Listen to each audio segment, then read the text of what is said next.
Os cristãos estão sumindo do Oriente Médio. Não é engano, é algo sistemático e eficiente. Há décadas, um slogan islamista tem sido sussurrado. Primeiro o povo do sábado, depois o povo do domingo. O povo do sábado são os judeus, o povo do domingo são os cristãos. E se você olhar para os números, esse slogan está se tornando realidade. Em 1902, os cristãos representavam cerca de 25% do Oriente Médio. Em 2026, eles estão com menos de 4%. Comunidades inteiras, mais antigas que muitas nações europeias, foram exterminadas em uma geração. Genocídios, expulsões em massa, discriminação legal, sufocamento cultural.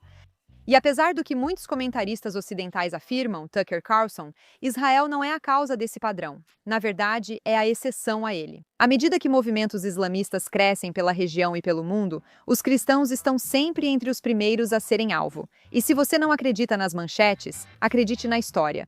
Pois, infelizmente, a história não é só um conto, mas um alerta para todos. E se não entendermos o que aconteceu com o cristianismo no Oriente Médio, e agora em partes da África, não vamos reconhecer os padrões que estão se repetindo e o que eles pretendem fazer com o Ocidente. Como o cristianismo quase foi extinto no Oriente Médio? Precisamos falar sobre o que realmente está acontecendo, porque a mídia definitivamente não vai fazer isso. Então, este é o Minha Queixa JNS TV. Vamos direto ao assunto. Imagine uma porta em um bairro calmo de Mossul, no Iraque, que pertence à mesma família há séculos. Eles são um povo assírio indígena e falam aramaico, o mesmo idioma que seus ancestrais falavam antes mesmo do Império Romano chegar às suas terras. No verão de 2014, um homem com uma lata de spray se aproxima daquela porta. Ele pinta uma única letra árabe, Nun. Ela representa Nasrani Nazareno, um cristão. Quando aquela família acorda e vê aquela marca, eles recebem um ultimato do Estado Islâmico que não era ouvido há um milênio. Converta-se, pague um imposto esmagador de infiel, ou você será executado pela espada. Em um único final de semana, o cristianismo foi eliminado de uma de suas terras mais antigas no Iraque. As casas foram confiscadas, as famílias fugiram a pé para o deserto sem nada, e as igrejas foram profanadas. Em 1904, o Iraque tinha mais de 1 milhão de cristãos. Em 2013, 500 mil. Hoje, menos de 150 mil. E essa história, infelizmente, não é um caso isolado. É um resumo do que ocorreu com o cristianismo no Oriente Médio no último século. Vamos começar pelo início. A maioria vê o Oriente Médio como centro do Islã, e hoje isso está correto. A maioria não percebe que, muito antes do Islã, o cristianismo dominava toda essa região. Foi a Armênia, e não Roma, que se tornou a primeira nação do mundo a adotar o cristianismo como religião oficial. A transição de uma maioria cristã para uma muçulmana não aconteceu da noite para o dia. Foram necessários 500 anos de pressão após as conquistas islâmicas iniciais e violentas. Com o tempo, o domínio islâmico aumentou, mas cristãos ainda viviam aqui em grande número. Durante séculos foram cidadãos de segunda classe no Oriente Médio. Eles pagam o imposto jizya aos muçulmanos, mas vivem em uma semi-paz. Isso ocorre sob o que é conhecido como o sistema dhimmi. Eles vivem em um estado protegido de desigualdade, ou seja, os muçulmanos estão acima, os cristãos abaixo, e o Império Islâmico é incrivelmente poderoso. É um acordo tácito entre as duas religiões. Mas então, as coisas começam a mudar drasticamente com a virada do século XX, quando o antigo contrato religioso é substituído por um novo nacionalismo étnico violento. Esse é o primeiro movimento do pêndulo, que se tornou o tipo notório de tratamento que os cristãos recebiam no Oriente Médio. A Cúpula Internacional de Políticas JNS 2026 acontecerá de 15 a 17 de abril no Waldorf Astoria, Jerusalém. Inscreva-se hoje em jnsummit.org e use o código de cupom JNSTV, isso mesmo, JNSTV, tudo junto, para receber 20% de desconto em todos os ingressos. Mal posso esperar para ver você em Jerusalém. Então, o que realmente aconteceu? O Império Otomano está à beira do colapso e há uma mudança iminente na ordem mundial. As nações tentam desesperadamente provar sua dominância recorrendo à violência. Veja a Turquia, tentando se reconstruir ao se afastar do Império Otomano fracassado. Esta é a era dos jovens turcos. Ironicamente, um nome que você talvez conheça de um popular programa de TV americano de esquerda. Esses jovens turcos são secularistas e estão tentando trazer de volta a glória da Turquia. Para isso, eles iniciam um genocídio em 3 frentes por toda a Armênia, Turquia e Grécia, no qual milhões são assassinados por não serem turcos. Essa história não é falada o suficiente, mas é uma das piores marcas da história moderna. As vítimas do genocídio são, claro, em parte cristãos, e são vistos como uma ameaça ao domínio turco. É ainda mais profundo, pois qualquer pessoa diferente é vista como ameaça e culpada pelo fracasso do país, devendo ser eliminada a qualquer custo. Claro, os judeus também não estão imunes a isso, e nesse período um novo precedente é estabelecido. Bem, não um novo, mas o tom é definido. A culpa é colocada em uma minoria. Quando um país enfrenta fracasso econômico ou militar, o outro é culpado por esse fracasso e deve ser removido para purificar a nação. Judeus, cristãos, curdos e por aí vai. Assim como os jovens turcos otomanos atacaram minorias para afirmar a supremacia turca, o Iraque independente realizou o massacre de Simele contra cristãos assírios para provar sua supremacia árabe. Era o mesmo roteiro em 1933, início do pêndulo de atitudes com os cristãos que marcou sua história nos últimos 100 anos. Esses massacres ocorrem, mas o mundo segue mais atento às guerras mundiais, que logo acabam. Assim, o Oriente Médio passa por nova reconfiguração, com países ocidentais buscando garantir sua fatia do território. O antigo mapa otomano é rasgado e novos países como Síria, Iraque e Líbano são criados. Enquanto essas novas nações lutam para se estabelecer, matam muitos cristãos na esperança de conseguir isso. Por quê? Bem, começou uma nova era, a dos secularistas, e o cristianismo não está alinhado com isso. Isso nos leva ao segundo movimento do pêndulo. Em vez do antigo governo religioso dos sultões islamistas, muitos desses novos países buscam no Ocidente um caminho diferente, tendo o secularismo como objetivo. Não porque todos queiram, mas porque muitos novos ditadores militares exigem, pois veem a religião como grande problema. Líderes como Nasser no Egito e batistas na Síria e Iraque acreditavam que a religião manteve a região atrasada. Eles querem entrar nessa nova era e, ironicamente para os cristãos, isso meio que parece uma tábua de salvação. Eles pensam, se o Estado é laico, então não importa que eu seja cristão. Não somos mais dhimmys, não somos mais cidadãos de segunda classe, somos apenas cidadãos. E nesse espírito de nova unidade, surge um termo, arabismo. O argumento é que a identidade principal não é muçulmana ou cristã, é simplesmente árabe. Você ainda ouve pessoas falando de cristãos ou muçulmanos árabes no Oriente Médio, algo que persiste até hoje. Isso funciona por um tempo. Dos anos 1950 até os anos 70, você vê cristãos nos mais altos níveis do governo, das artes e das forças armadas. Eles são professores e realmente uma grande parte do renascimento árabe. Mas aqui estava o grande erro. Ao apostar em seu futuro em ditadores que promoviam o secularismo para se protegerem da islamização, muitos acreditaram que os islamistas seriam mantidos afastados. Mas quando esses regimes fraquejaram, o pêndulo estava pronto para balançar de volta com força total. E agora isso acontece. Isso nos leva à Terceira Era. Apesar de as ruas das repúblicas do Oriente Médio parecerem cosmopolitas, os regimes secularistas realmente falharam em cumprir suas promessas de prosperidade. Eles perderam guerras, suas economias estagnaram e as pessoas ficaram ressentidas. Nesse cenário de fracasso, surgiu uma solução nova e antiga: o Islã político. Os slogans nas ruas mudaram de unidade árabe para o Islã é a solução. E você já sabe o que aconteceu em lugares como o Irã.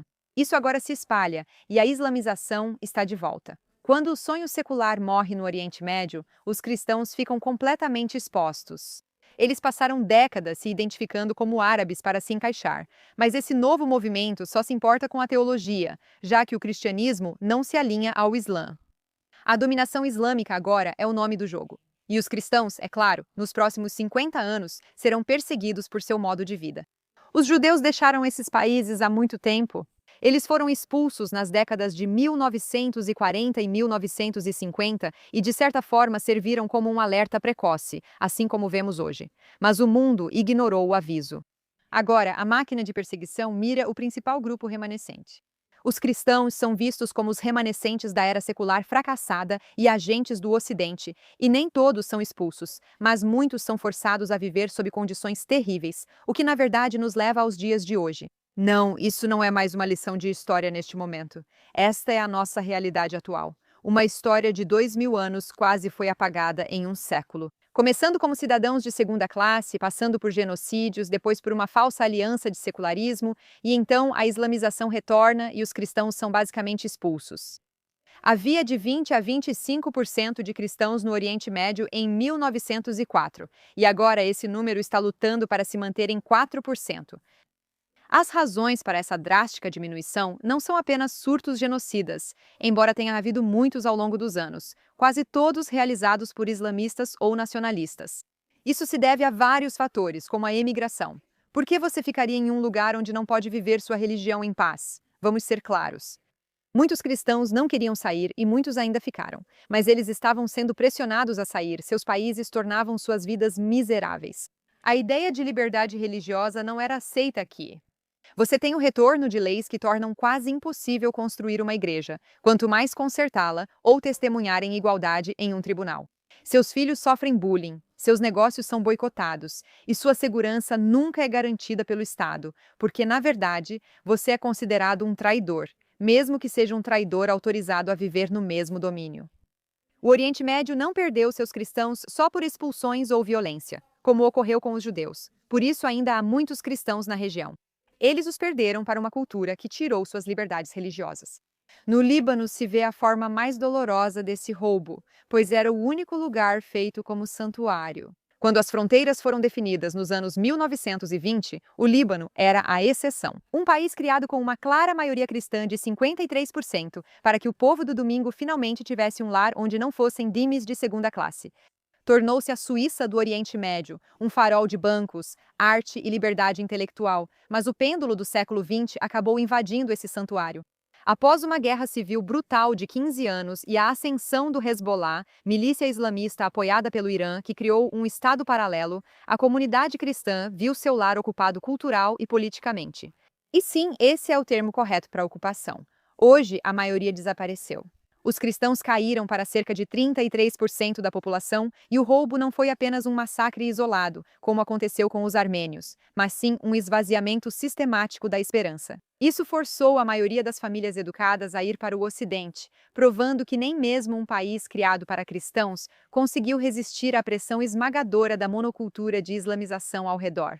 A Síria é outro triste exemplo de como ditadores que protegiam cristãos eram temporários. Com o surgimento do Estado Islâmico, deixaram de vê-los como vizinhos. Em 2011, os cristãos receberam uma escolha: converter-se, pagar o imposto ou morrer. Em uma década, uma comunidade de 1,5 milhão de cristãos foi basicamente reduzida pela metade. Na Turquia, temos o exemplo mais extremo de purificação total. Esta era o coração do Império Bizantino, uma terra que era 25% cristã há pouco mais de um século. Mas por meio dos genocídios dos jovens turcos e das trocas populacionais, a base cristã indígena foi sistematicamente erradicada. Hoje, a Turquia é 99,9% muçulmana. Mesmo como república supostamente secular, o Estado confiscou milhares de propriedades de igrejas e proibiu o treinamento de novos padres. Para os poucos que restam, eles não são vistos como cidadãos. Eles são um problema de segunda classe. O Irã é onde o pêndulo balançou com mais violência na história moderna. Antes de 1979, cristãos eram uma parte reconhecida e relativamente próspera do mosaico iraniano, mas a Revolução Islâmica os tornou alvos rapidamente. Hoje, apesar de alguns assentos simbólicos no parlamento, é crime realizar cultos na língua nacional. Quem compartilha sua fé pode pegar anos de prisão por crimes contra a segurança nacional. É uma cultura de vigilância total, onde o Estado visa impedir o crescimento dos cristãos, não só controlá-los. E claro, temos o Egito, que hoje abriga a maior comunidade cristã do Oriente Médio, mas ainda é apenas uma sombra do que já foi. A história é a mesma. Os coptas eram o povo indígena original da região. Eles enfrentaram discriminação sistemática lenta e constante, e de quase 20% da população, agora são cerca de 10% vivendo sob forte pressão legal, o que torna quase impossível consertar igrejas ou buscar justiça igualitária. Nem sempre é um massacre que mostra o ódio contra uma religião. Também é uma cultura de status de segunda classe que força os melhores e mais brilhantes a buscar seu futuro em outro lugar, ou seja, uma expulsão não forçada. Cristãos no Oriente Médio têm sido tratados de forma horrível nos últimos 100 anos, sem falar na ausência de liberdade religiosa. Mas vamos falar por um segundo sobre países que talvez nem tenham uma história de cristãos, como, por exemplo, a Arábia Saudita e o Catar, porque lá você vê um tipo diferente de roubo. Milhões de cristãos vivem lá hoje, principalmente trabalhadores da Índia e das Filipinas que sustentam a economia. E eu disse trabalhadores, quis dizer escravos.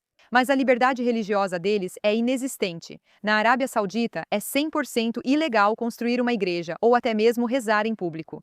Não há casas de culto oficiais no reino, eles são forçados a adorar em igrejas domésticas secretas. Importar várias Bíblias ou exibir uma cruz em público ainda pode resultar em prisão ou deportação. A monarquia saudita justifica isso citando uma tradição de que não devem existir duas religiões na Península Arábica. Aliás, esse é o suposto novo melhor amigo dos Estados Unidos, um país que celebra a liberdade religiosa e, claro, foi construído sobre o cristianismo. Eles não permitem que você demonstre sua religião nas suas roupas ou sequer tenha um lugar para rezar. No Catar, o Estado é um pouco melhor do que na Arábia Saudita. Eles permitem a adoração, mas apenas em um único complexo murado nos arredores da cidade, bem longe dos olhos do público. E sim, isso realmente parece um gueto. Eles querem a mão de obra do mundo cristão, mas se recusam a reconhecer a liberdade religiosa ou a legitimidade da pessoa cristã. Eles buscam ser mais modernos e globais que a Arábia Saudita, mas a liberdade oferecida é basicamente segregação religiosa. Como com os sauditas, essa liberdade vale apenas para estrangeiros. Se um cidadão catariano se convertesse ao cristianismo, enfrentaria acusações de apostasia, que tecnicamente podem resultar em pena de morte. Por que estamos falando sobre essa história trágica do que ocorreu no Oriente Médio? Bem, porque isso nos traz de volta a Israel e a um debate contínuo que, infelizmente, tomou um rumo muito ruim nos últimos meses. Apesar dos Tucker Carlsons do mundo afirmarem o contrário, em Israel, a população cristã, na verdade, cresceu nos últimos 100 anos. E eu quero ser precisa e contar essa história corretamente, porque há uma distinção enorme a ser feita. E é um erro que as pessoas tendem a cometer o tempo todo. Em Israel, ao falar de cristãos, tratamos de duas realidades culturais e legais distintas, não de um só território. Ao ver o mapa da Terra Santa, a discrepância nos dados é chocante. Isso, aliás, ilustra perfeitamente o pêndulo sobre o qual temos falado, que na verdade não identifica o Oriente Médio, ele identifica a mentalidade islamista. Veja, dentro de Israel, sob a lei israelense, a comunidade cristã tem apresentado um crescimento consistente ano após ano.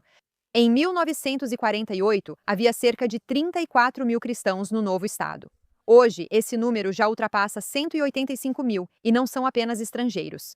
75% são cristãos árabes totalmente integrados, atuando como juízes da Suprema Corte, liderando departamentos médicos e alcançando o mais alto nível educacional do país. E para todas as pessoas que dizem que os percentuais diminuíram, isso é só porque Israel recebeu um grande fluxo de pessoas. Então, o número de cristãos não acompanhou o crescimento dos israelenses, porque é assim que as porcentagens funcionam. No entanto, sob a autoridade palestina, as entidades islamistas e o Hamas, a situação na verdade segue exatamente o padrão regional que temos visto de apagamento dos cristãos. Em Belém, por exemplo, a cidade onde Jesus nasceu, 86% da população era cristã em 1950. Mas, após décadas sob a autoridade palestina, esse número despencou para cerca de 12%. Em Gaza, sob o governo islamista do Hamas, a comunidade foi praticamente exterminada. E não foi pelas forças de defesa de Israel. Uma população que era de 5 mil pessoas em 2005 agora é de menos de 1.000. E quando você ouve histórias de igrejas sendo atacadas, quase sempre os responsáveis por isso são os islamistas. O motivo dessa divisão não é um mistério. É sobre o escudo legal de uma democracia normal versus o pêndulo islamista que acredita em tomar o controle. Em Israel, a liberdade religiosa não é um favor concedido por um ditador. É um direito que está codificado em nossas leis e é protegido pela robusta Suprema Corte. Os cristãos não precisam fazer uma aposta secular, fingir ser outra pessoa para sobreviver ou pagar um imposto para nós, judeus. Eles podem tocar os sinos, educar seus filhos em escolas cristãs e viver como cidadãos iguais sob uma lei que ignora sua teologia. As igrejas deles são protegidas e seus locais históricos também. Em contraste, na autoridade palestina em Gaza, a aposta secular falhou assim como aconteceu na Síria e no Iraque. À medida que a liderança palestina secular enfraqueceu, o pêndulo islamista voltou. E os cristãos de lá enfrentam o mesmo desgaste lento visto no Egito, com pressão social, leis de terras discriminatórias e uma cultura que cada vez mais os trata como estrangeiros, mesmo em suas próprias casas. Aqui está a verdade desconfortável que o mundo terá que enfrentar em algum momento. Os cristãos são inimigos dos islamistas, assim como os judeus. No entanto, os judeus em Israel estão longe de serem inimigos dos cristãos. Cristãos foram perseguidos, mortos, exilados da maior parte do Oriente Médio, mas prosperaram em Israel. Seus monumentos religiosos e história foram preservados, e apesar de Israel ser um estado judeu, cristãos são sinceramente bem-vindos aqui, sem restrições. Olha, não estou aqui para convencer ninguém a ser amigo de Israel. Isso cabe a vocês decidirem. Mas a recente mudança de cristãos e católicos se voltando contra Israel, influenciados por campanhas dos mesmos islamistas que os perseguem, é de partir o coração. De várias formas, é a mesma história da esquerda. Já conhecemos a estratégia midiática dos islamistas. Eles analisam a sociedade que desejam destruir e buscam o grupo mais forte. Eles fingem se aproximar deles na esperança de que essa entidade faça o trabalho de romper as alianças que mantêm aquele país forte. É isso que eles estão tentando fazer agora com os cristãos e os judeus. Eles entendem que cristãos e judeus juntos são uma força real contra a islamização. E há um motivo pelo qual a mídia está se esforçando tanto para encontrar vozes para apoiá-los, como Tucker Carlson, para pagar a eles e garantir que os cristãos se afastem do seu único amigo verdadeiro aqui no Oriente Médio. Você sabe que as histórias de perseguição aos cristãos são cobertas de forma quase insignificante pela mídia. O que está acontecendo em toda a África e na Nigéria mal recebe a atenção deles. O mesmo ocorre com a maioria das histórias que abordamos hoje. Mas você sabe quais recebem cobertura? Histórias de supostos crimes e genocídios são promovidas por essas entidades, que sabem que cristãos e judeus juntos são um inimigo forte contra a islamização. A história dos cristãos no Oriente Médio e os slogans que eles seguem, primeiro o povo do sábado e depois o povo do domingo, são uma lição que o mundo precisa ouvir.